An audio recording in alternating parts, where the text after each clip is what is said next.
November 20th, 1947. Westminster Abbey, London. It is the wedding of the century. Lieutenant Philip Mountbatten is marrying the future Queen Elizabeth II. The cathedral is packed with kings, queens, prime ministers, and the glitterati of the post-war world. But if you look closely at the guest list, and more importantly, at the family pews, you will notice a glaring omission. Philip stands at the altar, tall and handsome in his naval uniform, but behind him there is a void. His father is dead. His mother is absent, mostly, and his three surviving sisters, the women who raised him, who loved him, who were his closest flesh and blood, are nowhere to be seen. They were not invited. In fact, they were explicitly banned from entering the country. Why? Because while Philip was fighting for Britain, his sisters were sitting in Germany, drinking tea with officers of the Third Reich. This is the story of Princess Elizabeth of Greece and Denmark, Philip's middle sister. The woman who married a Nazi boss, the woman who became the enemy in her own brother's war. This is an autopsy of the decision that tore a family apart and left a princess to die in the shadow of the swastika. Elizabeth's marriage to a Nazi was rooted in the desperate reality of her origins. While we often imagine royals as secure, wealthy, and untouchable, the Greek royal family in the 1920s was none of those things. They were the refugees of Europe.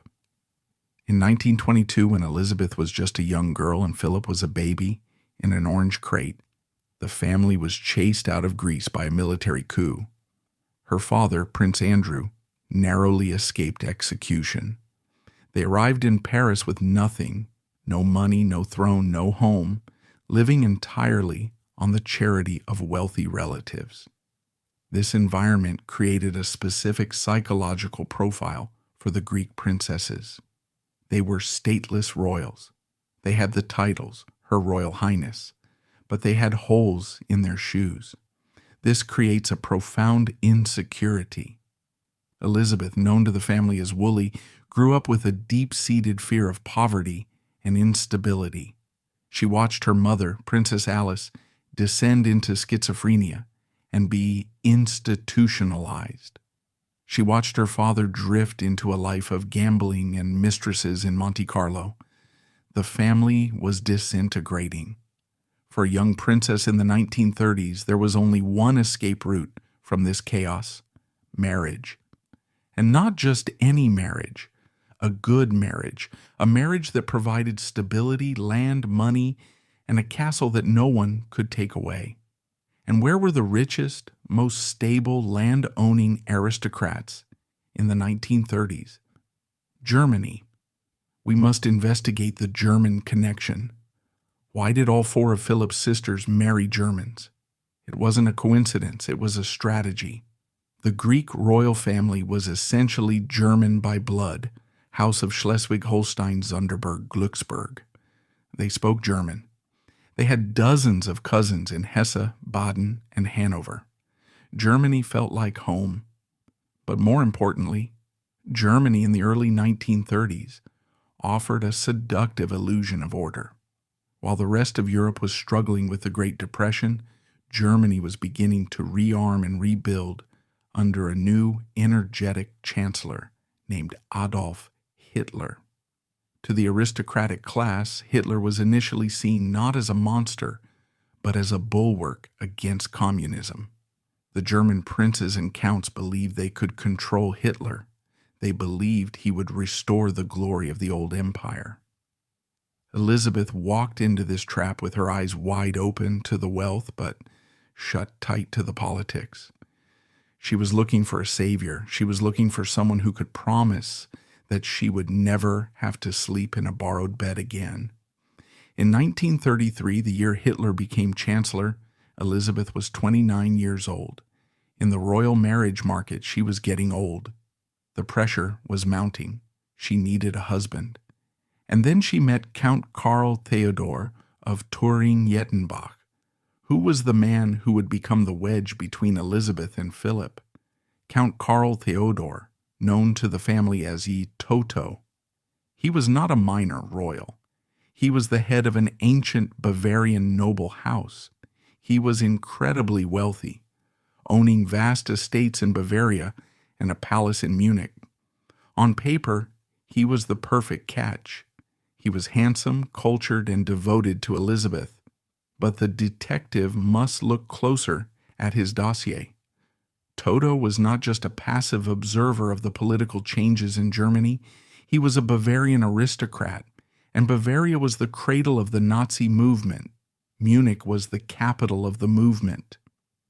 Toto joined the Nazi party NSDAP relatively early for an aristocrat. Why? Was it ideological fanaticism? Or was it opportunistic survival? The evidence suggests a mix of both. Like many of his class, Toto likely believed that the Nazis would restore national pride. He enjoyed the proximity to power. By marrying him, Elizabeth wasn't just marrying a man, she was marrying into the establishment of the Third Reich. The wedding took place in January 1934. Note the date. This is 1 year after the Reichstag fire, 1 year after the Enabling Act. The concentration camp at Dachau, just outside Munich, where Toto lived, was already open. The images from this period are chilling. The wedding photos show a happy couple. Elizabeth looks relieved, secure. She finally has her castle. But look at the background. Look at the guests. Swastika flags were becoming ubiquitous in Munich. Uniformed SA and SS officers were part of the social landscape. Did Elizabeth see them? Of course. Did she care? This is the fatal weakness, hamartia, willful blindness. Elizabeth chose to interpret the Nazi rise as a German political issue that didn't concern her. She was a royal. She felt she existed above politics. She didn't realize that in a totalitarian regime, everything is politics. Philip was there. He was a teenager, only 12 or 13 years old. He was bouncing between relatives, a homeless prince. He likely saw Toto as a rich, cool uncle who had big cars and hunting rifles. Philip didn't understand yet what the armband on the uniform meant, but this wedding was the moment the door slammed shut. Elizabeth stepped into the German sphere. Philip was about to be sent to Gordonstoun in Scotland, deep into the British sphere. The tectonic plates of the family were shifting, pulling the continents apart. From 1934 to 1939, Elizabeth lived in what we can call the Munich bubble. She became Countess of Turin-Jettenbach. She lived in a magnificent residence. She had servants. She had status. She was finally safe from the poverty of her youth. But the price of admission was complicity. To live as a high-ranking noble in Munich meant interacting with the Nazi elite. It meant attending dinners where Hermann Göring might be present. It meant ignoring the Jewish shopkeepers disappearing from the streets. It meant accepting that your husband wore the party badge on his lapel. There is a drama-filled contradiction here. Elizabeth was known as a kind, gentle, artistic woman. She loved painting. She was not a hateful person. So how did she reconcile her kindness with the brutality of the regime her husband served? She did it through compartmentalization. She separated Toto the husband from Toto the Nazi. She separated Germany the home from Germany the aggressor. She convinced herself that the unpleasantness was temporary or exaggerated by the foreign press. This psychological defense mechanism allowed her to sleep at night, but it also doomed her reputation forever. While Elizabeth was settling into her Bavarian castle, her younger brother Philip was undergoing a transformation. He was sent to Britain. He was taken under the wing of his uncle, Louis Mountbatten, Earl Mountbatten of Burma. Mountbatten was the anti-Nazi. He was a British naval officer, a man who saw Hitler as a profound threat to civilization. Philip was being molded into a British gentleman. He was learning to play cricket. He was learning to sail with the Royal Navy. He was absorbing the British worldview freedom, democracy, and the stiff upper lip. Imagine the letters between Elizabeth and Philip during these years. Elizabeth writing about the opera in Munich, the hunting trips in the Alps, perhaps mentioning how orderly Germany was becoming. Philip writing about his naval training, his mockery of the Nazis, whom he laughed at during his brief time at school in Germany before fleeing. They were speaking different languages. The divide wasn't just geographical, it was ideological. Philip was becoming the enemy of everything Elizabeth's husband stood for. The Munich Agreement. Chamberlain flies to Munich to meet Hitler. Elizabeth is right there at ground zero of history. She likely saw the crowds cheering Hitler. She likely felt the tension. But she stayed. Why didn't she leave? This is a question the detective must answer. She couldn't leave. Her life was there. Her children were there. She had started a family. Her husband was German. She was no longer Princess Elizabeth of Greece. She was a German countess. Her fate was tied to the Reich. In 1939, when Germany invaded Poland, the trap snapped shut. Britain declared war on Germany. Philip was a cadet at Dartmouth Naval College, preparing to fight for King George VI. Elizabeth was in Munich, her husband preparing to serve the Führer, or at least support the war effort. The Nazi marriage was no longer a social embarrassment. It was an act of treason in the eyes of the British. The border closed. The letters stopped or became rare, censored Red Cross messages. The sibling bond was severed by the blade of war. The tragedy of Elizabeth is the tragedy of the bystander. She wasn't the perpetrator of evil, but she married it. She slept in the same bed with it. She poured tea for it. And when the reckoning came, she would find that the world does not distinguish between the man who holds the gun and the woman who irons his uniform. Philip, on the other hand, chose the path of resistance, and that divergence would define the rest of their lives. When we think of a royal wedding, we think of carriages, white dresses, and waving crowds. We think of fairy tales.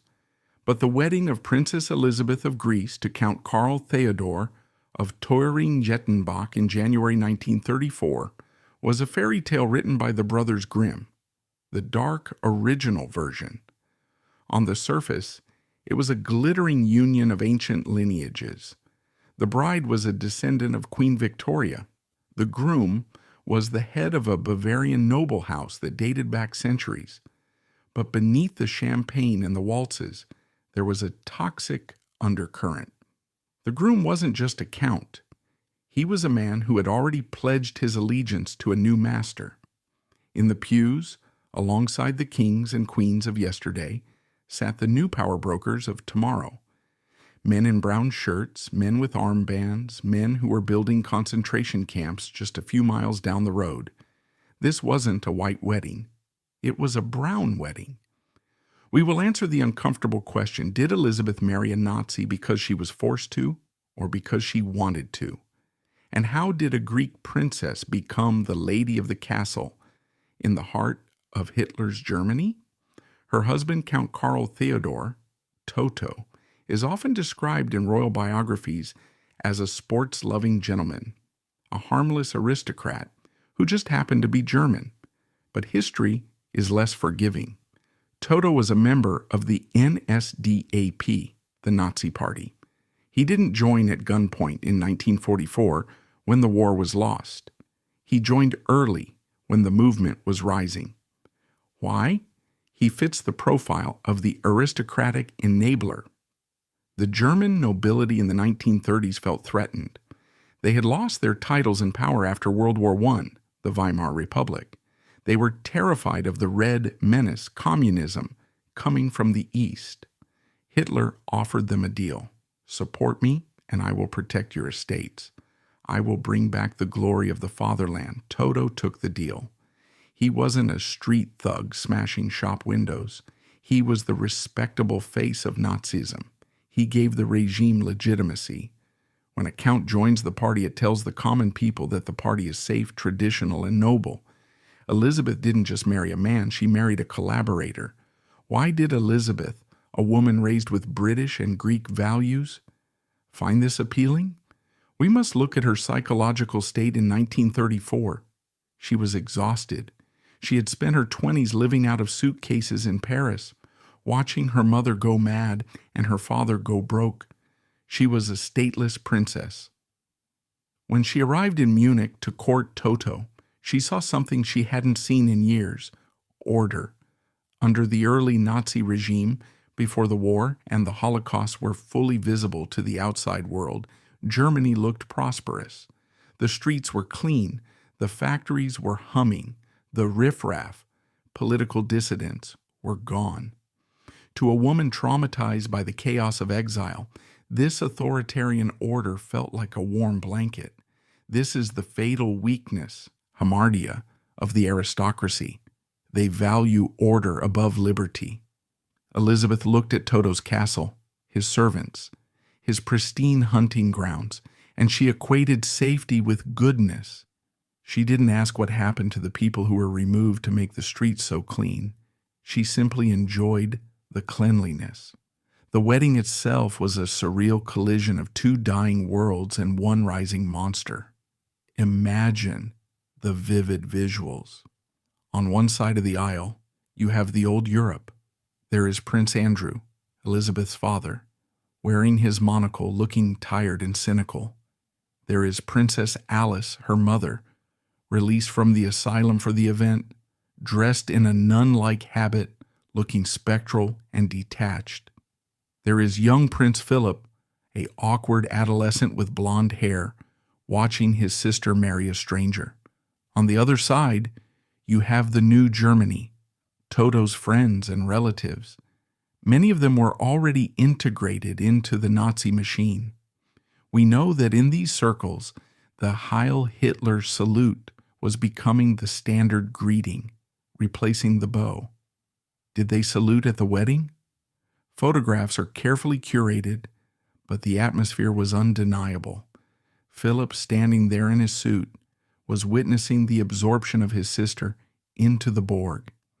He later recalled finding the German relatives pompous and the atmosphere heavy.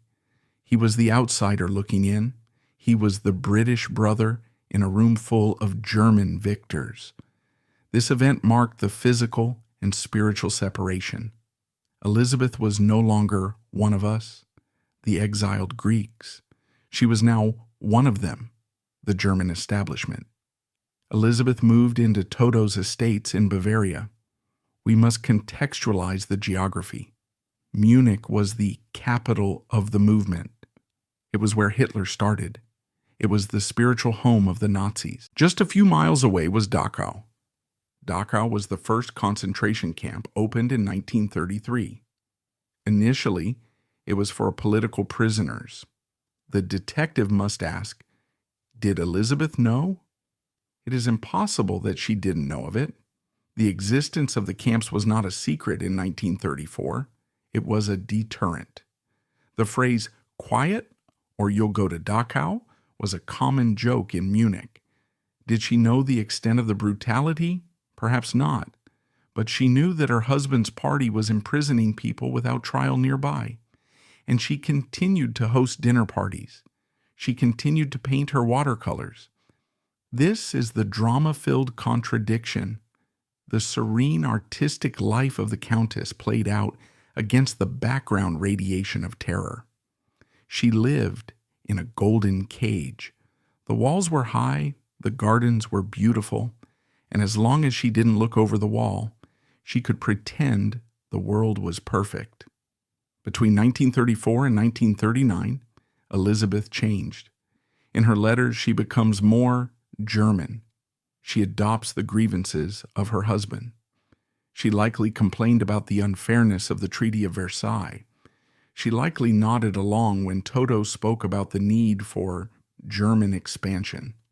This is a phenomenon known as marital osmosis. Elizabeth had no strong political convictions of her own. She was a chameleon. She took on the color of her environment to survive. In Greece, she was Greek. In England, she was English. In Nazi Germany, she became a Nazi sympathizer, by default. She wasn't marching in rallies. She wasn't giving speeches. She was doing something more insidious. She was normalizing it.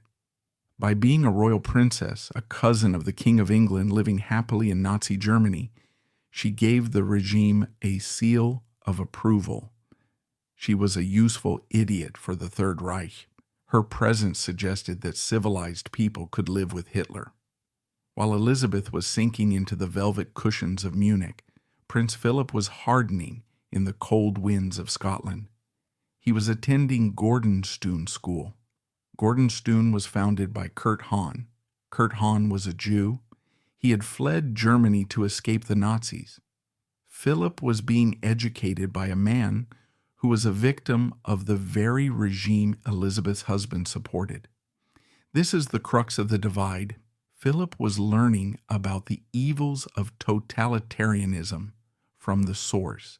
He was hearing stories about the persecution of Jews, the suppression of free thought, and then he would receive a letter from his sister Woolley in Munich talking about how wonderful Toto was and how great the hunting season had been. The cognitive dissonance for Philip must have been excruciating. He loved his sister.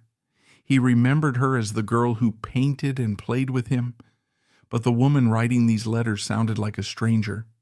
He began to view her not just as his sister, but as a casualty of the enemy. She hadn't been killed by the Nazis. She had been consumed by them. We must explore the philosophy of the German royals during this time. Why didn't they rebel? They had a belief system that prioritized legacy over morality. Toto's primary duty, in his mind, was to preserve the Thorin-Jettenbach estate, to keep the land in the family, to ensure his children inherited the title. If saving the estate meant shaking hands with Hitler, he would shake hands.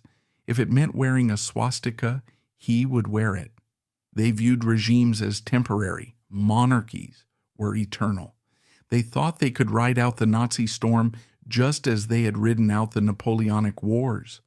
Elizabeth adopted this survivalist philosophy. She justified her complicity by telling herself she was protecting her family's future. She didn't realize that some compromises cost you your soul. As the 1930s drew to a close, the atmosphere in Munich shifted from order to war fever. The Night of the Long Knives had happened. Kristallnacht, 1938, had happened. Broken glass littered the streets of Munich. Synagogues were burning. Elizabeth could no longer pretend this was just about restoring national pride. This was violence.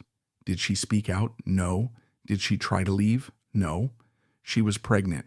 She had 2 children, Hansveit and Helen. She was a mother now. The trap was locked. Even if she wanted to flee, where would she go?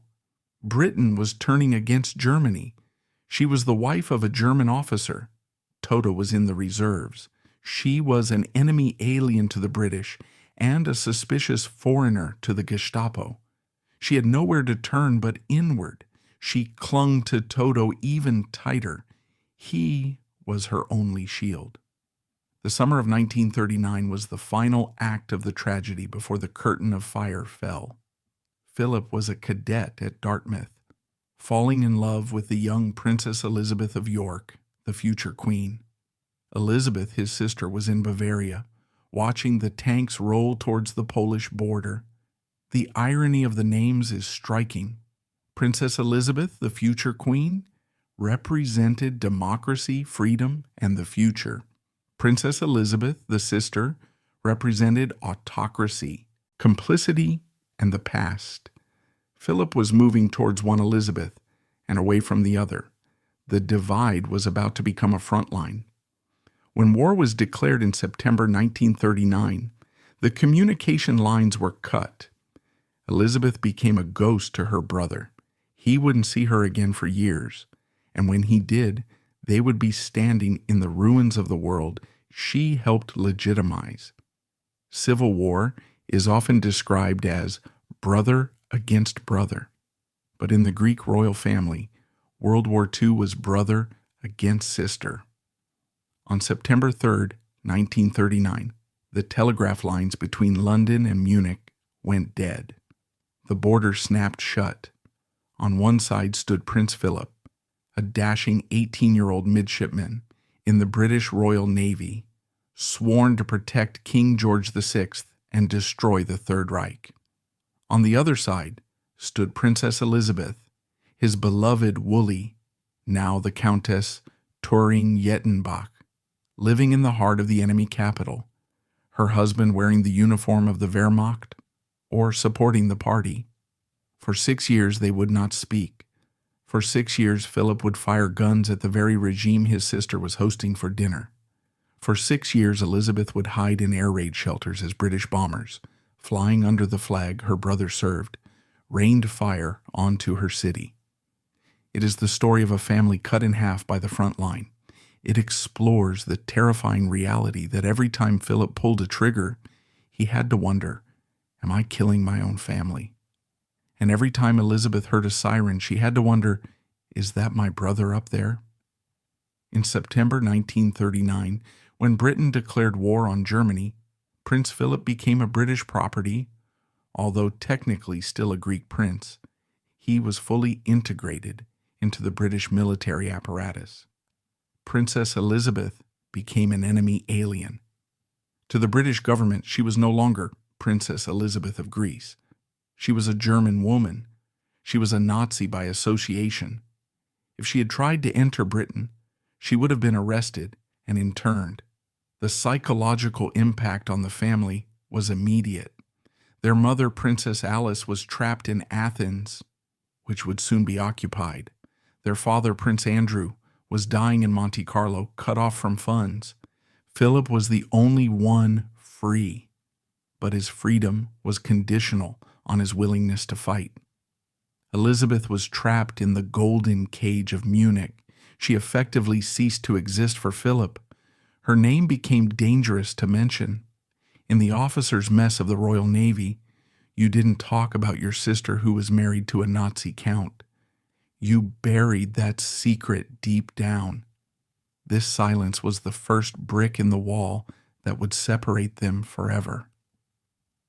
Let's trace Philip's trajectory. He wasn't just peeling potatoes in a safe harbor. He was in the thick of the action. He served on the battleship HMS Valiant. He fought in the Battle of Cape Matapan, 1941, against the Italians. He was mentioned in dispatches for his bravery manning the searchlights. He was a hero. He was fighting for democracy, for liberty, for the survival of the free world. His identity was being forged in the fire of anti-fascism. Every day, he was surrounded by propaganda that depicted Germans as monsters, as Huns, as evil incarnate. And yet he knew that the monsters included his sisters. This created a drama-filled contradiction in Philip's psyche. He had to hate the enemy to fight them, but he loved the enemy. How did he resolve this? He compartmentalized even more ruthlessly than Elizabeth. He locked his memories of his German childhood in a box and threw away the key. He became Philip the Brit. He fought harder, perhaps, to prove his loyalty, to prove that despite his German name, Schleswig-Holstein, his heart was British. He was fighting to cleanse his own bloodline of the stain his sisters had put on it. Now let's shift the camera to Munich. What was Elizabeth doing while her brother was hunting U-boats? She was living the life of a privileged German aristocrat in wartime. At first, the war went well for Germany. The victories in Poland and France in 1939 to 1940 likely brought a sense of euphoria to Munich. Toto, her husband, would have been celebrating. The order they craved was expanding across Europe.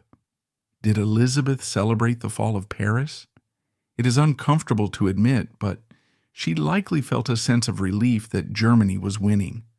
A winning Germany meant her husband was safe, her estate was safe, and the Bolsheviks were kept at bay. But the detective must look for the cracks. As the war dragged on, the reality of the Nazi regime became harder to ignore. Slave laborers began to appear in the fields of Bavaria. The T4 euthanasia program, killing the disabled, was whispered about. And then, the invasion of Greece in 1941. This was the breaking point of the illusion. Germany, her husband's country, invaded Greece, her fatherland. German soldiers raised the swastika over the Acropolis in Athens. Her mother, Princess Alice, was living in occupied Athens, suffering from hunger and shortages. Elizabeth was now the wife of the occupier. She was sitting in a warm castle in Bavaria while her mother was starving in Athens under the boot of the Wehrmacht. This is the fatal weakness of her choice. She chose security, but that security came at the expense of her own heritage. She was a traitor to her birth nation. What was Count Karl Theodor doing? He was not a frontline grunt freezing in Stalingrad. As an aristocrat and a well-connected party member, he likely had a gentleman's war initially. He served in administrative or reserve roles. But as the tide turned, the Nazi machine demanded more. The aristocracy began to lose favor with Hitler, who distrusted the old nobility, especially after the 1944 bomb plot. However, Toto remained loyal, or at least compliant. He did not defect. He did not join the resistance. He stayed in the system. For Elizabeth, this meant living with a constant gnawing anxiety, not just for his safety, but for his soul. She watched her husband become part of a machine that was committing the greatest crimes in history, and she stood by him. She knitted socks for soldiers. She visited wounded German troops. She performed the duties of a good German wife. In the eyes of history, these domestic acts are acts of collaboration. By comforting the soldiers of the Wehrmacht, she was helping the war effort that was killing British soldiers, including potentially her brother. The turning point of the war brought the medical horror home to Elizabeth in a different form: aerial warfare. Munich was a prime target for the RAF, Royal Air Force, and later the USAAF. Starting in 1942 and intensifying in 1944 to 1945, the city was pulverized.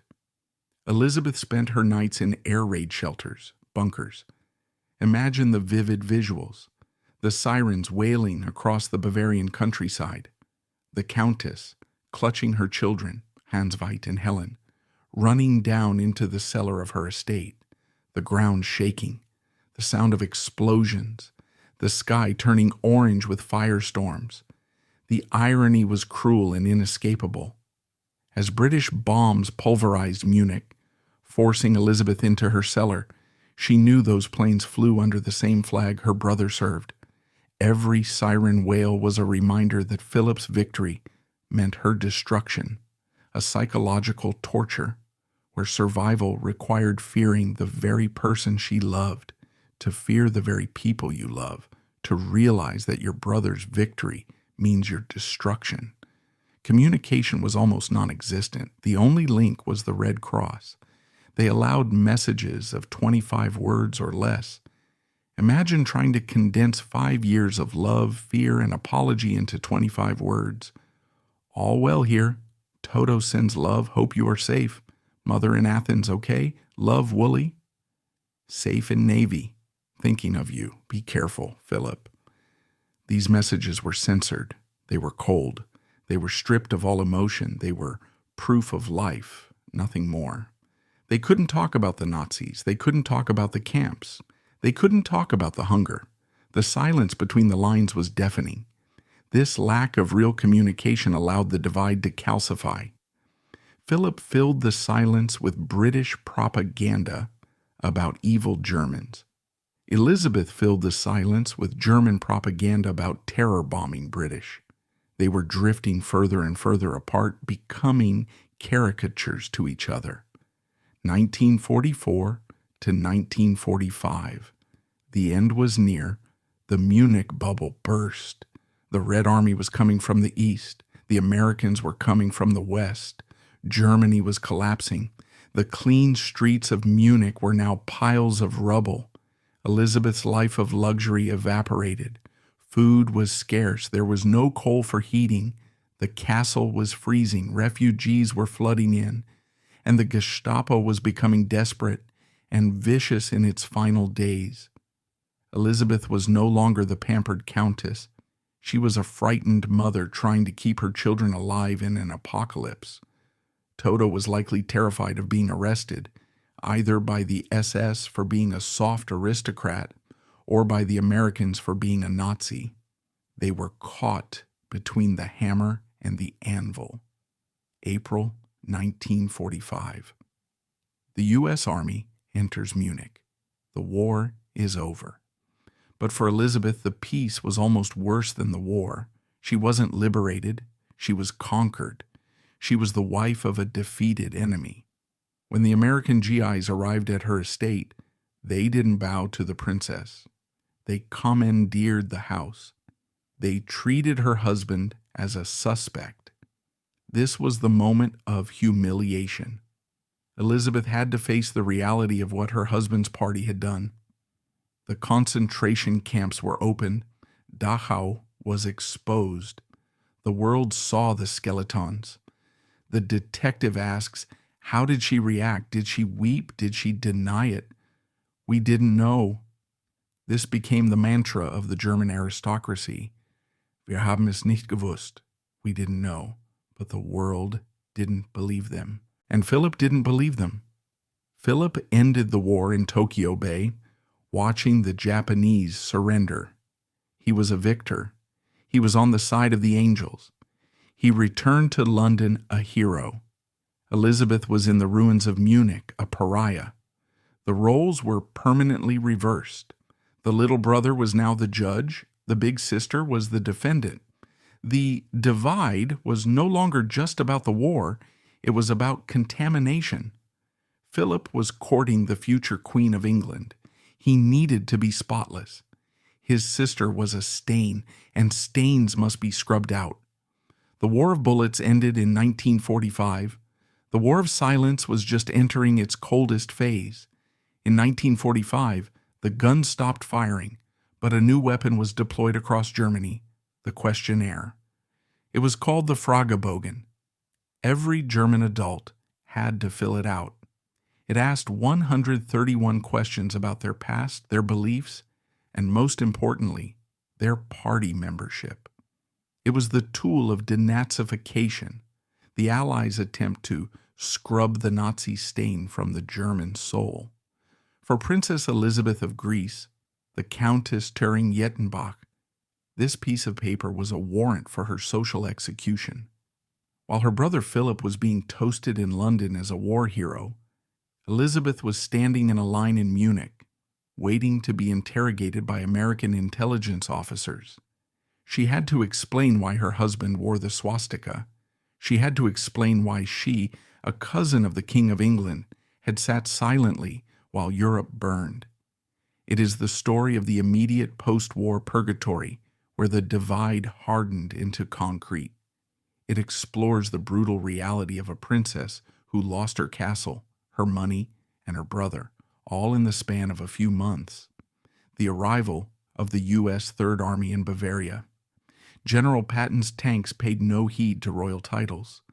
Upon arriving at the Thüringen-Jettenbach estate, they found no princess to be seen. They saw the wife of a Nazi suspect. The change in status was immediate and brutal. Her husband Toto was arrested or detained for questioning. Their properties were requisitioned. The main castle was likely used as a billet for American GIs or a hospital. Elizabeth and her children were forced out. They had to live in the gatehouse or a smaller servant's cottage. This is the vivid visual of the tragedy. The woman who grew up in the royal palace of Athens, who married into a Bavarian castle, was now boiling potatoes on a camping stove in a gatehouse, watching American soldiers smoke cigarettes in her rose garden. She was no longer Her Royal Highness. She was Frau Thüringen. The protection of her class had evaporated. The central drama of this period was the Spruchkammer, denazification tribunal. Count Karl Theodor had to face justice. He fell into a dangerous category. He wasn't a war criminal in the sense of running a camp, but he was a party member and an aristocratic beneficiary. Elizabeth had to testify. Imagine the humiliation. A Greek princess defending her German husband to a board of Allied officers. She likely argued that Toto was a Mitläufer, a follower/traveler, someone who joined for career reasons, not conviction. She would have gathered affidavits from locals saying Toto was a good man who protected them. This was a desperate, degrading scramble for survival. If Toto was classified as a major offender, they would lose everything: their land, their wealth, their freedom. They were fighting for their economic lives. Meanwhile, in London, Philip was attending victory parades. Did he know his brother-in-law was on trial? Of course. The British intelligence services would have briefed the royal family, but Philip did nothing. He couldn't intervention. A letter from Prince Philip trying to save a Nazi count would have been political suicide. So he let his sister face the music alone. The years 1945 to 1947 were the hunger winter years for Germany. Elizabeth experienced genuine poverty for the second time in her life, the first being her childhood exile. But this was worse. In the 1920s, they were poor but respected. In 1946, they were poor and despised. The family assets were frozen. They couldn't access their bank accounts. Elizabeth had to sell her jewelry on the black market to buy coal and food. There are stories of German princesses in this era trading diamond brooches for sacks of flour. She wrote letters to her mother, Princess Alice, in Athens, begging for help. Alice, herself living in modest circumstances, she had founded an order of nuns, sent what she could, care packages of coffee and soap. But from Philip, silence. Philip had no money of his own. He was living on his naval pay, but he had connections. He could have sent help, but he didn't. The divide was now being enforced by the British establishment.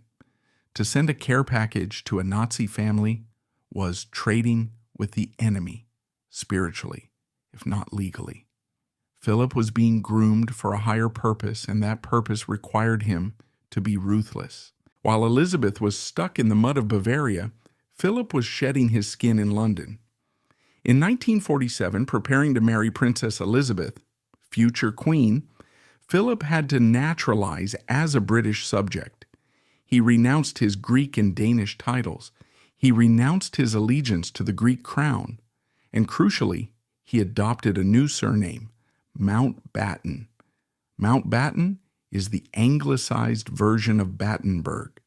It was the name of his mother's family, who had switched their German name to English during World War I to survive anti-German sentiment.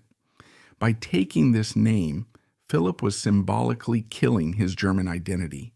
He was saying to the world, I am not Schleswig-Holstein, Sonderburg, Glücksburg. I am Mountbatten. I am British.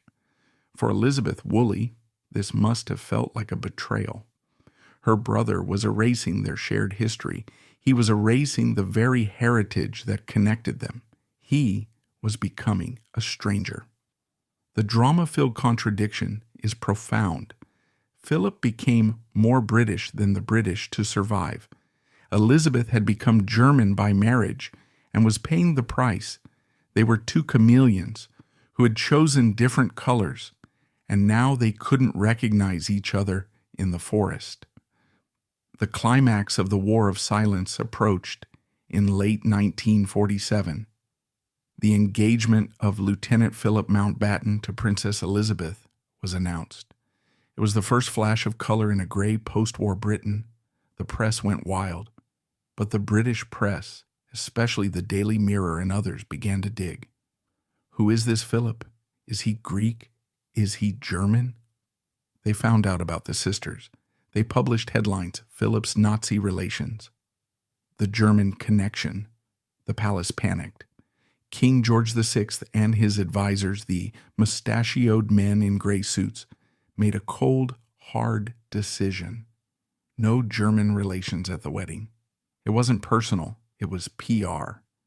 Having a brother-in-law who had been a Nazi Party member sitting in Westminster Abbey just 2 years after the war ended would be a PR disaster. It could destabilize the monarchy.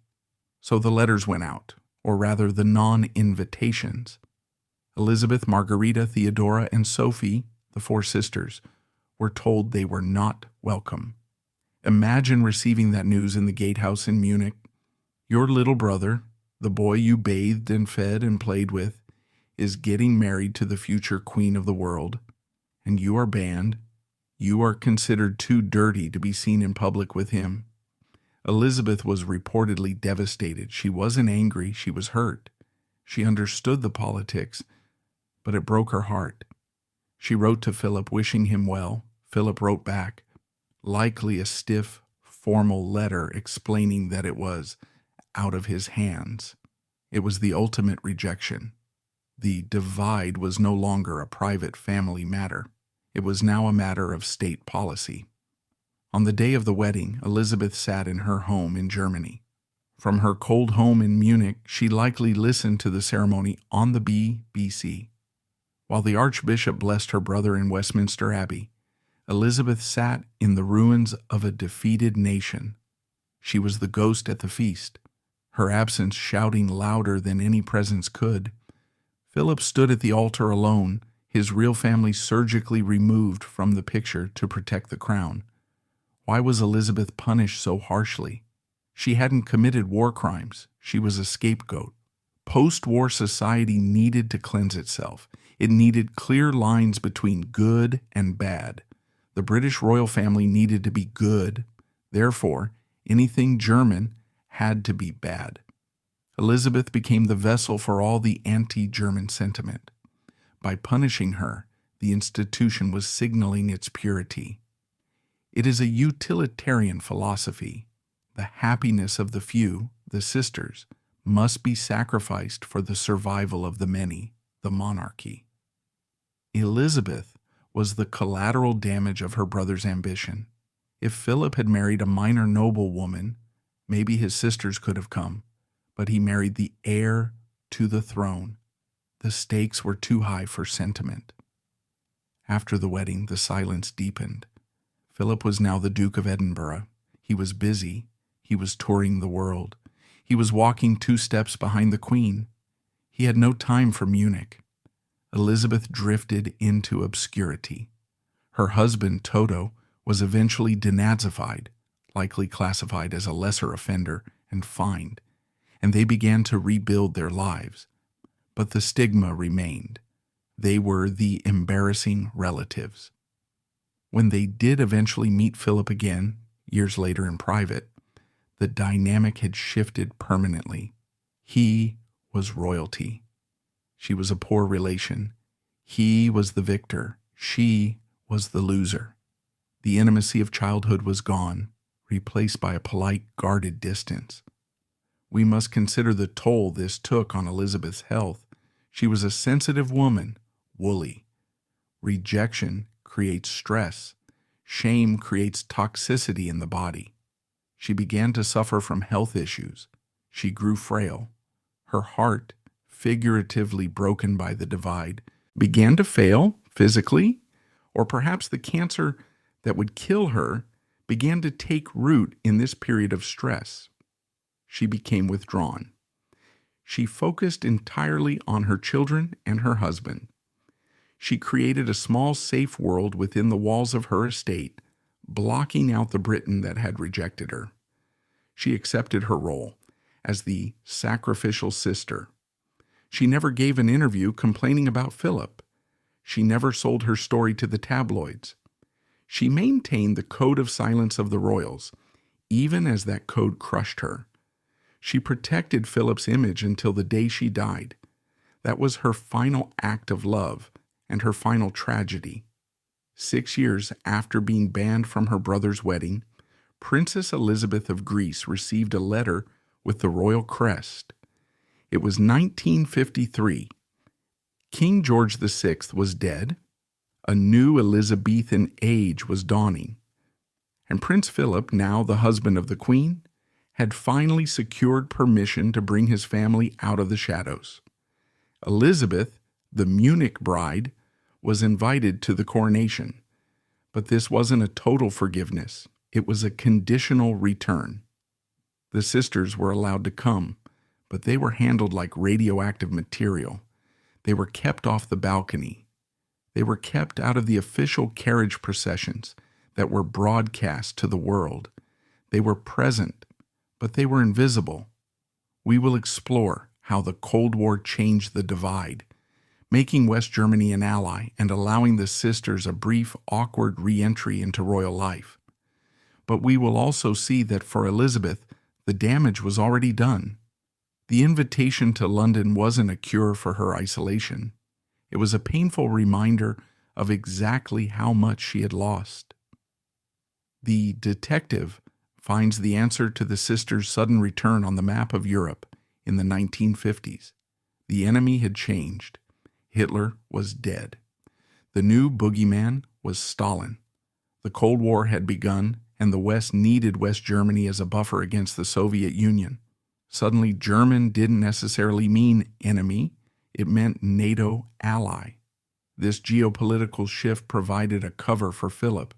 He could argue to the mustachioed men in the palace, "My sisters aren't Nazis anymore. They are respectable West German aristocrats."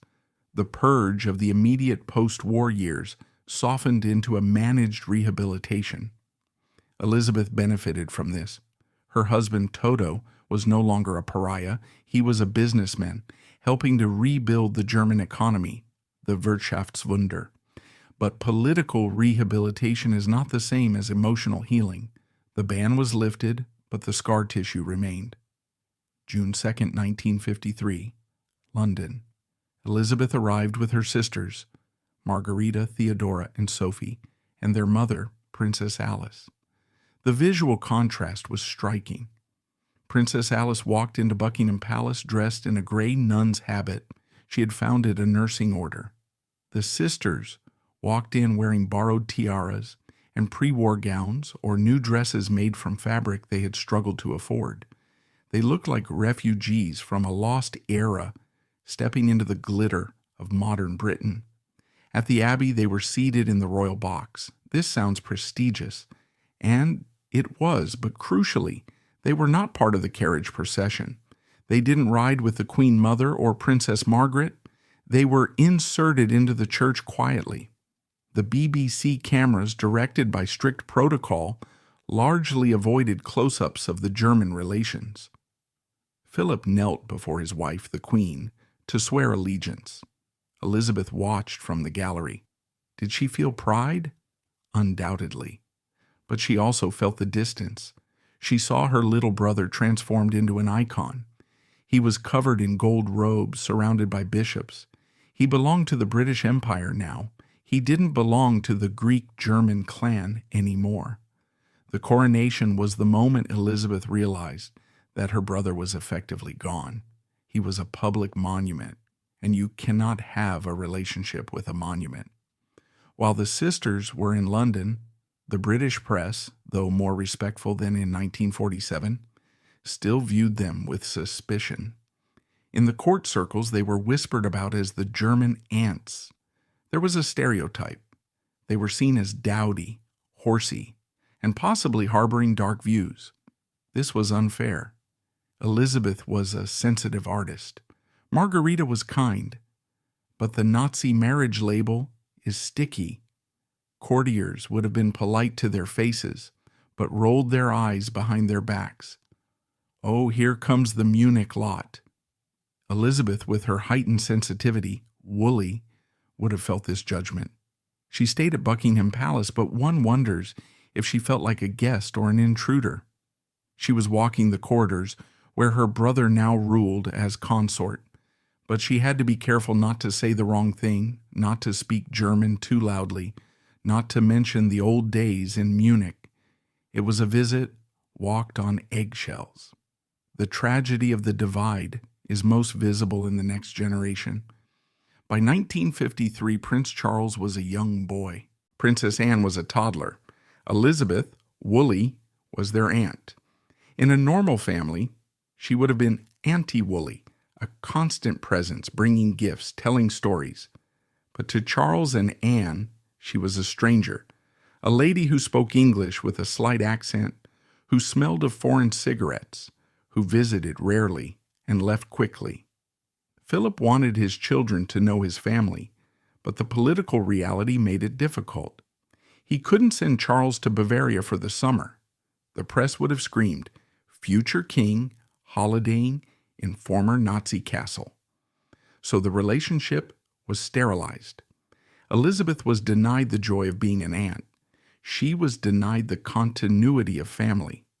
Her own children, Hans Veit and Helen, were cousins to the future King of England, yet they lived in parallel universes, one set in the spotlight of Windsor, the other in the quiet shadow of Munich. We must also look at the economic disparity. In the 1950s, Philip was living in palaces. He had staff, cars, yachts. The Britannia was launched in 1953. Elizabeth was comfortable again. Toto had recovered some of his wealth. But they were not royal rich. They were aristocratic solvent. When Elizabeth visited London, the difference in scale was humiliating. She couldn't reciprocate the hospitality. If Philip visited Munich, which he rarely did officially, could she host him in a way that fit his new status? This economic imbalance creates a power dynamic. Philip was the benefactor. Elizabeth was the beneficiary of his influence, if not his money. It eroded the equality of siblings. Elizabeth became the poor relation.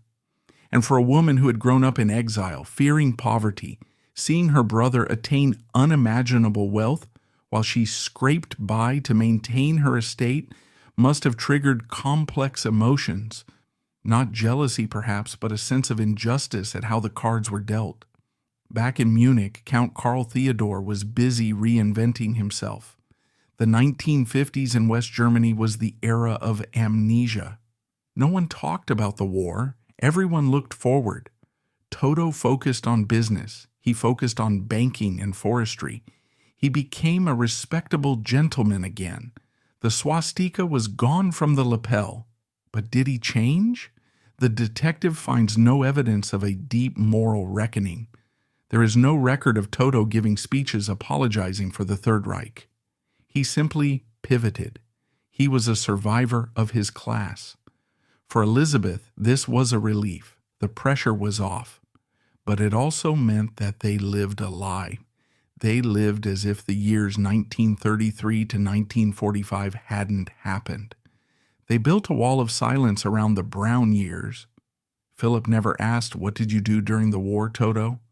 And Toto never volunteered the information. The family reunion was built on a foundation of don't ask, don't tell. As the 1950s progressed, a new enemy appeared. It wasn't political, it was biological. Elizabeth began to feel unwell. She lost weight. She felt breathless. The doctors in Munich diagnosed her. It was cancer. Likely lung cancer. She was a smoker. Or perhaps heart failure related to the stress of her life. She was barely 50 years old. The tragedy deepens here. Just as the political pressure was lifting, just as she was allowed back into the fold, her body began to give out. It is as if the stress of the divide, the years of fear, shame, and isolation, had manifested physically. The body keeps the score. Elizabeth had absorbed the toxins of her era, the Nazi poison, the war trauma, the rejection by her family, and now those toxins were consuming her. Even as she got sick, the distance remained. Philip was busy with his royal duties. The Queen was touring the Commonwealth. Elizabeth didn't want to burden him. She suffered quietly in Munich. This is the fatal weakness of the good sister. She didn't want to cause a scene. She didn't want to be the problem again. So she minimized her illness in her letters. Just a little cough, feeling tired, She protected Philip from the truth of her dying, just as she had protected him from the truth of her living. She was dying as she had lived for the last 20 years, protecting the image of the monarchy at the expense of her own needs. There is a specific kind of loneliness that comes with dying young, but for Princess Elizabeth of Greece, that loneliness was compounded by geography and history. It was 1954. She was living in the great drafty halls of the Thüringen-Jettenbach Castle in Munich. The war was over. The rubble had been cleared. The Nazi marriage scandal had faded from the front pages. But inside her body, a new war was raging. She was dying. And yet in London, the royal machinery continued to grind on without her. Her brother Philip was traveling the Commonwealth on the royal yacht Britannia, shaking hands and waving to crowds thousands of miles away from the sister who had once been his second mother. It is the story of the unhealed wound, the tragedy of a woman who waited for a reconciliation that came too late, and who died knowing that to the world she was an embarrassment to be hidden, even on her deathbed. Elizabeth Woolley had always been frail, but in 1954 her health collapsed. The diagnosis was cancer. Medical historians debate the specifics. Some say it was lymphatic, others say it was lung cancer spreading to the heart. But the philosopher might argue that the specific organ doesn't matter. What matters is the cause. Stress is a carcinogen. For 20 years, Elizabeth had lived in a state of high-wire anxiety. The anxiety of exile, the anxiety of marrying a Nazi, the anxiety of the bombing raids, the anxiety of the post-war tribunals, the anxiety of being rejected by her brother. Her body had been marinating in cortisol and adrenaline for 2 decades. Now the bill had come due. She began to waste away. The vibrant, artistic woman who had charmed the Munich aristocracy became a ghost in her own home. She spent her days in bed looking out at the Bavarian forests, too weak to paint, too weak to travel. We must re-examine Count Karl Theodor, Toto, in this final act. For years he was the villain of the story, the Nazi, the opportunist. But in 1954 he became the nurse. Witnesses described Toto as being devastated by Elizabeth's decline. He realized, perhaps too late, what his wife had sacrificed for him. She had given up her reputation, her family connections, and her peace of mind to stand by him during the Third Reich. Now, he tried to save her. He hired the best doctors in Germany. He bought expensive medicines, but money couldn't fix the damage. The drama-filled contradiction is poignant here. The man whose political choices had isolated her was now the only person standing by her side. He sat by her bed, holding her hand, watching the woman who had legitimized him fade away. It was a quiet, private penance for the public sins of the past. As Elizabeth's condition worsened, one figure broke the divide: Princess Alice of Battenberg, her mother. Alice was a figure of almost mythical resilience. She had survived schizophrenia, war, and deafness. She was now a nun, wearing a gray habit, living a life of asceticism. When she heard Woolley was dying, she traveled to Munich. The vivid visual, the gray nun walking through the halls of the German castle. Alice was the only one who didn't care about politics. She didn't care that Toto had been a Nazi. She only cared that her daughter was suffering. She brought a spiritual peace to the room. She prayed over Elizabeth. She spoke to her in Greek and English, the languages of their lost past. Alice's presence highlighted Philip's absence. The mother came, the sisters came, but the brother was missing. Where was Prince Philip? In late 1954 and early 1955, Philip was not sitting idle. He was the Duke of Edinburgh. He was the busiest man in Britain. He was constantly on tour, opening factories, launching ships, attending state dinners. The detective must ask, did he know how bad it was? The communications were likely filtered. Elizabeth, true to her good sister persona, probably downplayed her pain in her letters. And the courtiers around Philip likely managed the news. They wouldn't want the Duke to be distracted by a dying German sister during a critical tour. This is the cruelty of the royal machine. It demands that the principal actors remain on stage, smiling, even when their personal lives are crumbling. Philip was trapped by his own success. He had achieved the ultimate position, but the chains of that position kept him from Munich. He was duty-bound. But to the dying Elizabeth, duty must have felt a lot like neglect. There were attempts to find a cure. Elizabeth was moved to a clinic. There were talks of surgeries, of new experimental treatments, but it was futile. The cancer had metastasized. The medical horror here is the slow, agonizing realization of mortality. Elizabeth had to face death at age 50. She had so much unfinished business. She hadn't seen her children marry. She hadn't fully reconciled with the British public. She hadn't had that long, quiet conversation with Philip to explain why she did what she did in 1934. She was dying with her narrative unresolved. She was dying as the Nazi sister, not as Elizabeth the artist or Elizabeth the mother. History was cementing her legacy before she had taken her last breath. January 1955. The Bavarian winter was harsh. Snow covered the castle grounds. Elizabeth entered the terminal phase. She drifted in and out of consciousness. In her lucid moments, she asked for Philip. Telegrams were sent to London. Condition critical. Come soon. But Philip didn't come immediately. Why? Was it logistics? Was it the weather? Or was it the political fear?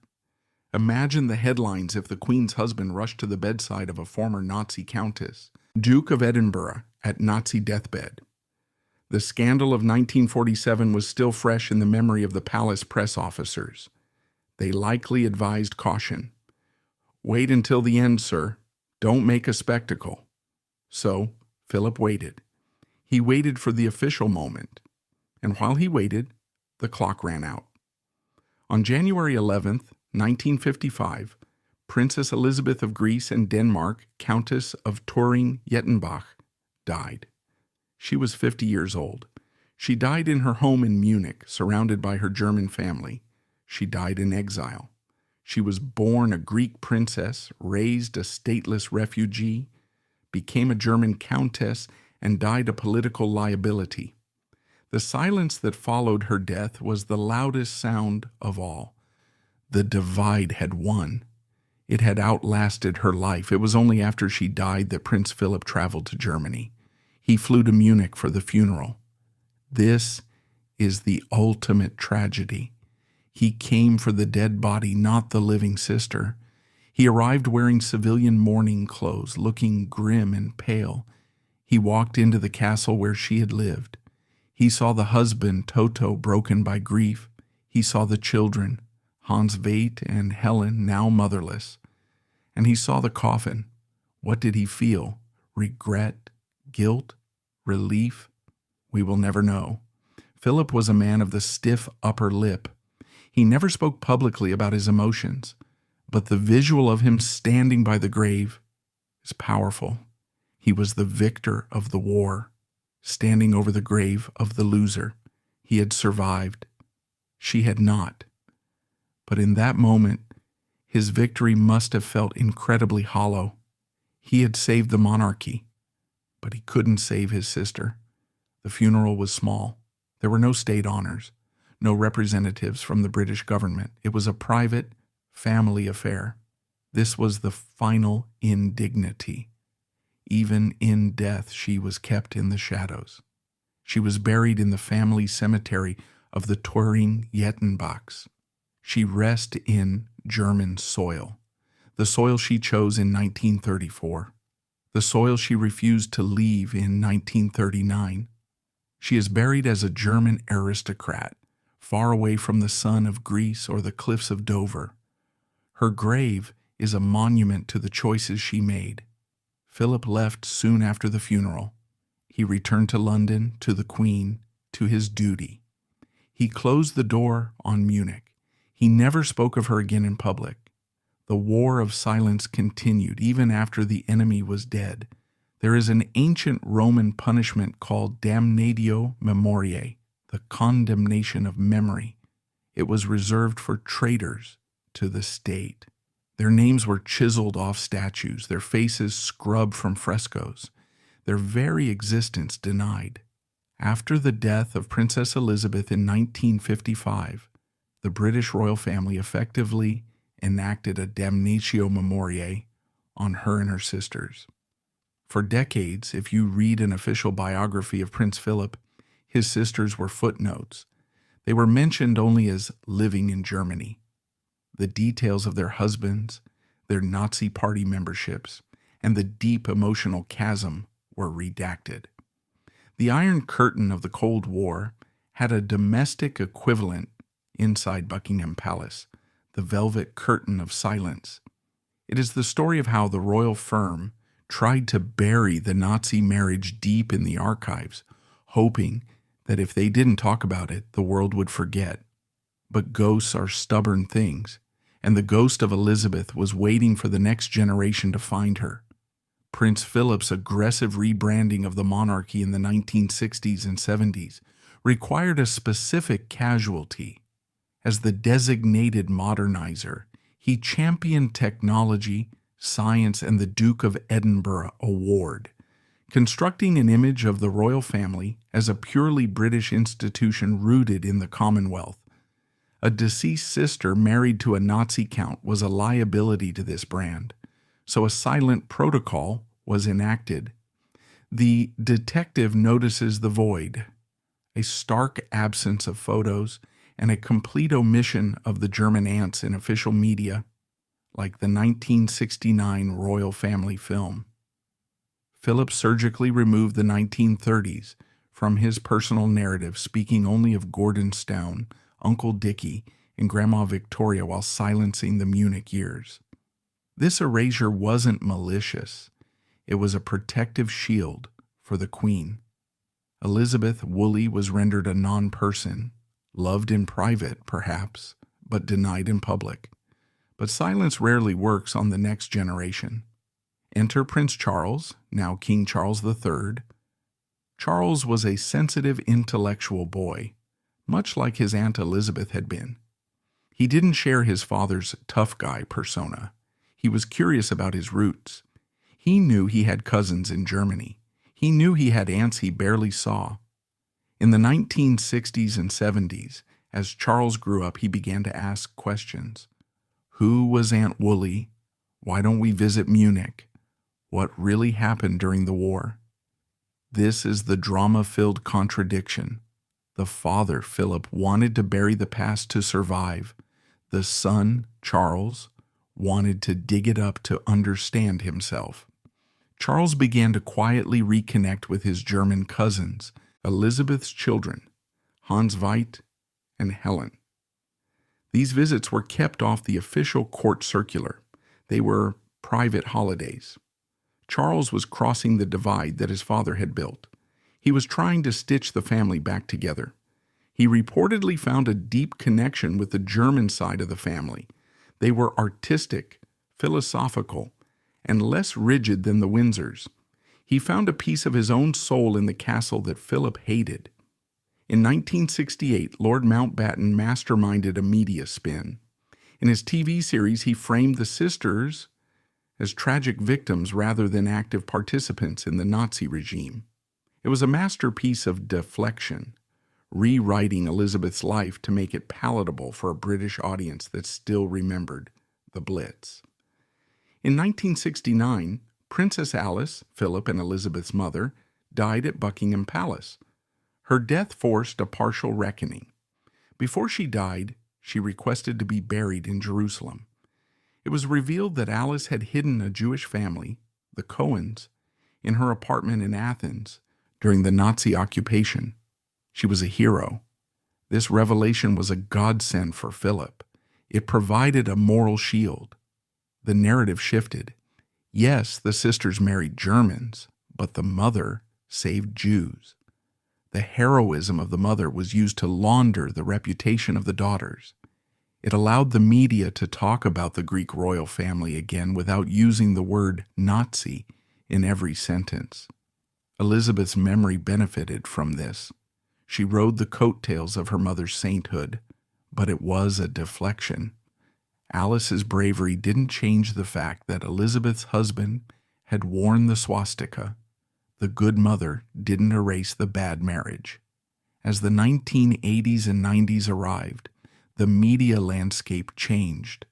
The deference of the 1950s was gone. The tabloids, the Sun, the Daily Mail, wanted dirt.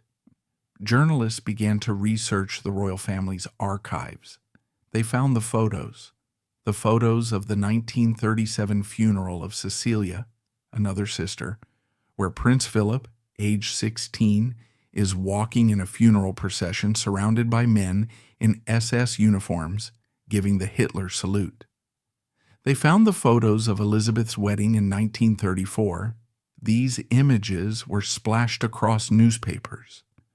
Hitler's royal friends, Philip's Nazi sisters. The ghost had burst out of the archive. For Philip, this must have been a nightmare. The past he had spent 40 years burying was now being sold on newsstands. He reacted with his trademark defensive aggression. He issued statements clarifying that he was never a Nazi and that his family had jealously guarded their honor. But he couldn't deny the photos. He couldn't deny that Elizabeth was married to a party member. The divide was no longer a secret sorrow. It was a public scandal. Finally, in his old age, Prince Philip did something extraordinary. In 2006, for a book called Royals and the Reich, he gave an interview. He broke the silence of 60 years. He spoke about his sisters. He tried to explain the German aristocratic mindset. He said, "There was a great sense of hope after the depressing chaos of the Weimar Republic. I can understand people latching onto something, or someone who appeared to appeal to their patriotism and tried to get things going." He admitted that his family found Hitler's early plans attractive, but he insisted they were never anti-Semitic. This was the vindication of Elizabeth. Philip was finally in his 80s defending his big sister. He was providing the context that had been missing for half a century. He was saying, she wasn't evil. She was naive. She was hopeful. She was wrong, yes, but she wasn't a monster. It was the eulogy he should have given in 1955. However, despite Philip's late-in-life explanation, the business remains unfinished. Elizabeth is still not fully integrated into the royal story. If you visit Windsor Castle, you will see portraits of Queen Victoria, of King George. You will not see a prominent portrait of Princess Elizabeth of Greece. She is still the awkward relative.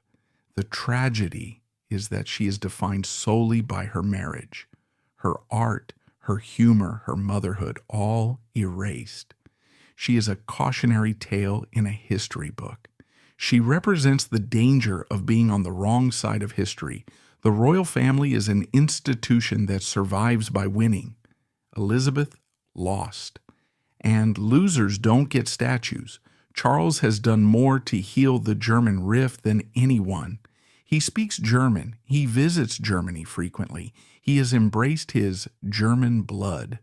In 2023, he became the first British monarch to address the Bundestag, German parliament. When he spoke, he wasn't just speaking as the King of England. He was speaking as the nephew of Elizabeth, Margarita, Theodora, and Sophie. He was closing the circle. He was proving that the Nazi marriage was a chapter, not the whole story. He was finally bringing the ghost home. On April 17, 2021, Prince Philip, Duke of Edinburgh, was laid to rest in the royal vault at Windsor. It was a funeral watched by 13 million people. Guns fired salutes. The flags of the Commonwealth flew at half-mast. He was eulogized as the grandfather of the nation, a hero of World War II, and the rock of the monarchy. But 66 years earlier, in a quiet corner of Bavaria, another funeral took place. There were no cameras. There were no guns. There were no flags. It was the funeral of his sister, Princess Elizabeth. She died at 50, officially of cancer, but unofficially of a broken heart and a broken reputation. These two funerals tell the story of the 20th century. One sibling chose the winning side and became a legend. The other chose the losing side and became a ghost. We will answer the ultimate question. Was the destruction of the family bond the necessary price for the survival of the British crown? Or was Elizabeth of Greece a casualty of a ruthless PR machine that cared more about optics than blood? To render our final judgment, we must place the lives of Philip and Elizabeth side by side on the autopsy table. They started from the same place, the nursery in Athens, the exile in Paris, the poverty of the stateless royals. They shared the same DNA, the same trauma of their mother's madness, and the same absent father. But in 1934, they stood at a crossroads. Elizabeth turned right towards Munich order and the illusion of security offered by the Third Reich. Philip turned left towards London, the sea, and the hard discipline of democracy. The result is a study in divergence. Philip's life became an ascent. He climbed from a homeless prince to the consort of the queen. He gained power, influence, and universal respect. Elizabeth's life became a descent. She went from a princess to a countess, from a countess to a pariah, from a pariah to a forgotten invalid. The tragedy is that they loved each other. In the few photos we have of them together as adults, you can see the affection. But you can also see the wall. Philip is stiff, guarding his image. Elizabeth is leaning in, desperate for connection. History rewarded Philip for his ruthlessness and punished Elizabeth for her sentimentality. We must analyze the transactional nature of the monarchy. The British royal family is often called the firm, and like any corporation, it protects its brand above all else. In 1947, the brand was Britishness. The brand was victory. Elizabeth and her Nazi husband were toxic assets. Therefore, the firm liquidated the relationship. Philip was the CEO of his own reinvention. He understood the rules of the game better than anyone. He knew that to marry the queen, he had to divorce his past. He paid for his throne with his family ties. Was it a fair price for the monarchy? Yes. It survived the 20th century intact. For Philip the human being, that is the open wound. In his later years, Philip became obsessed with his family history. He spent thousands of pounds translating his mother's letters. He organized the archives. Why? The philosopher would argue this was atonement. He was trying to piece back together in paper what he had torn apart in life. He was trying to resurrect the sister he had allowed to be buried in silence. Did Elizabeth really have a choice? It is easy for us sitting in the 21st century to judge her. We know about the Holocaust. We know how the movie ends. But in 1934, Elizabeth was a frightened woman with no money and no home. Count Karl Theodor offered her a lifeline. To refuse him because of his politics would have required a level of foresight and moral courage that few people possess. She was not a hero. She was a sleepwalker. She sleepwalked into the Nazi era, comforted by the nice cars and the polite servants, refusing to look at the monsters in the shadows. Her crime was banality. She represents the banality of evil, or rather the banality of complicity. She didn't hate Jews. She didn't want war. She just wanted to be comfortable. And for that comfort, she sold her soul to a regime that destroyed the world. Her story is a warning. When you prioritize your own safety over the truth, you eventually lose both. There is a darker theory to consider. Did the British royal family need Elizabeth to be the villain? Psychologically, yes. By casting the sisters as the Nazi relations, it purified Philip. It created a binary. Philip is the good Greek, and the sisters are the bad Greeks. Elizabeth absorbed all the anti-German sentiment of the post-war era. She was the lightning rod. People could look at her and say, "Look at those awful German aristocrats," and then look at Philip and say, "Thank God he's one of us." She carried the burden of the family's German sin so that Philip could walk free. She was the sacrificial lamb. And like a good royal, she went to the slaughter without complaining. She never exposed Philip. She never wrote a tell-all book. She took her secrets to the grave to protect him. That silence was her final gift to him. The story doesn't end in 1955. It continues into the present day. We see the healing in King Charles III. Charles refused to inherit his father's silence. He built bridges with Elizabeth's children, Hans Veit and Helen. He invited them to Highgrove. He stayed with them in Germany.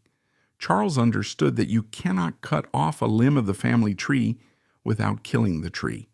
By embracing his German cousins, Charles acknowledged that the divide was a temporary political necessity, not a permanent moral truth.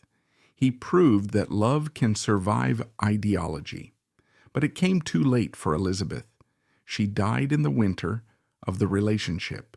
She never saw the spring. So, how should history remember Princess Elizabeth of Greece and Denmark? Was she a Nazi? Technically, no. She never joined the party. Was she a Nazi sympathizer? Functionally, yes. She benefited from the regime and normalized it. Was she a victim? Yes. She was a victim of war, of exile, and of the ruthless pragmatism of her brother's ambition. She was a tragic figure, a woman who was never allowed to be her own person. She was defined by her father's failure, her husband's politics, and her brother's success. She was a footnote in everyone else's biography. But she was real. She felt pain. She felt love. And she died feeling alone. Her life teaches us that royalty is not a fairy tale. It is a blood sport. And in this specific game, Elizabeth was the piece that was sacrificed to checkmate the king. Let us return one last time to the vivid visual of the grave. It lies in the family cemetery of the Turin-Jettenbachs. It is well tended. There are flowers, but it is far from home. It is far from the blue waters of Greece where she was born. It is far from the gray stone of Windsor where her brother lies. It is a German grave for a stateless soul. If you stand there, you can almost hear the echo of the 1930s, the waltzes, the marching boots, the air raid sirens. You can feel the weight of the decisions made in fear. Elizabeth rests there, a permanent hostage to history. She is the ghost in the machine of the British monarchy. She is the reminder that behind the pomp and circumstance, there are real human bodies buried in the rubble of political expediency. The file is closed. We have examined the evidence. The Nazi marriage was not a scandal of lust or evil. It was a scandal of survival. Elizabeth tried to survive the 20th century the only way she knew how, by marrying security. Philip survived by fighting for it. One way led to glory. The other led to oblivion. But in the silence of death, the ranks and titles fall away. There is no royal highness in the ground. There is only the dust of a brother and a sister who lost each other in the storm. And perhaps, now that they are both gone, the divide is finally closed. And that is the untold, uncomfortable, and deeply tragic story of Princess Elizabeth of Greece, the sister Prince Philip left behind. From the poverty of exile to the castles of the Third Reich, and finally to the silence of a lonely deathbed. Her life forces us to ask a brutal question. If you had to choose between your family and your destiny, what would you do? Philip chose his destiny. Elizabeth paid the price. Was it worth it? Look at the British monarchy today. It stands strong. But look at the grave in Munich. It stands silent. Maybe the answer lies somewhere in between. If this deep dive into the hidden history of the royal family moved you, please leave a like and subscribe. We dig up the stories that others try to bury. Tell me in the comments, do you think Philip was right to cut her off? Or was it a betrayal of blood? Thank you for watching The Nazi Marriage. Rest in peace, Elizabeth. The war is over.